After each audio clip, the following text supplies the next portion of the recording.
আলা ইসবাহিল ইউস্তা কাহাইয়াতিল হালাকাতে, আর বলছে যে তারপরে ডান হাতের বৃদ্ধাঙ্গুলি, এভাম হচ্ছে এটার নাম হচ্ছে এভাম, বৃদ্ধাঙ্গুলি কে রাখবেন আলা ইসবাহিল ইউস্তা, মধ্যমা, এই যে মধ্যমা, এটা উস্তা মানে মধ্যমা, যেটাকে বাংলা বলা হয় বৃদ্ধা, তর্জনী, মধ্যমা, অনামিকা, কনিষ্ঠ। বাংলার নাম জানেন না? হ্যাঁ, আমাদেরকে আমাদের ছাত্র জীবনে ওস্তাদের এগুলো চেষ্টাতে শিখতে হয়েছে। ইংরেজিতে নাম শিখেছে, বাংলায় শিখিয়েছে, আরবিতে শিখিয়েছে। খিনসের, বেনসের, আর উস্তা, সাব্বাবা বা শাহাদাত, তারপরে ইভাম।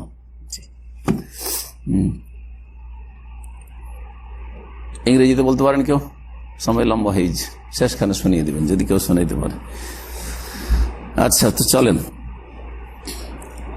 তো বলছেন যে এইভাবে করলেন, তাহলে কি করলেন? এই গোলাকার করলেন, কাহাইয়াতিল হালাকা, গোলাকার করে। ওয়াইয়াকবিদুল খিনসির ওয়াল বিনসির, এই যে খিনসির আর বিনসির কে কি করে মুড়িয়ে নেবেন, এই দুটা মোড়ালেন, এইরকম গোলাকার করলেন, আর এটাকে এইরকম করে রাখলেন।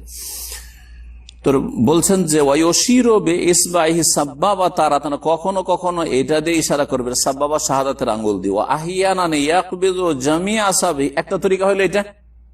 আর একটা তরিকা হচ্ছে সবগুলি আঙ্গুলকে মড়িয়ে নেন, সবগুলি আঙ্গুলকে, এই যে তিনটাকে মড়িয়ে নেন, যে তিনটাকে মড়িয়ে নিলেন। ওয়ায়ুশিরু বিইসবাহি সাব্বাবা, আর এই শাহাদাতের আঙ্গুল দিয়ে ইশারা করবে, এটাকে তাহলে এখানে রাখবেন। তখন এটাকে বলা হয় 53 গিরা, 53 গিরা। ওয়ায়ুহাররিকু ইনদা দুআ, দুআর সময় হিলাতে থাকবেন, একবার শুধু ইল্লাল্লাহ নয় আর আশহাদুতে নয়, বুঝা গেছে, বরং হিলাতে থাকবে। ওয়ায়ানজুরু ইলাইহা, আর আঙ্গুলের দিকে তাকাইতে থাকবেন।